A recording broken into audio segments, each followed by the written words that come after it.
Want to dive into a post-apocalyptic world for free?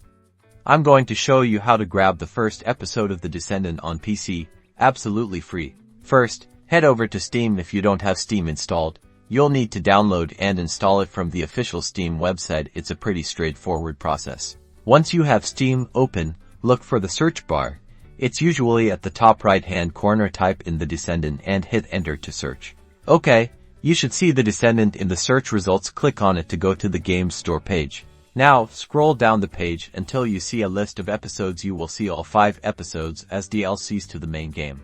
Look for The Descendant Episode 1 Aftermath. You should see a download button or an install game button. Click on it.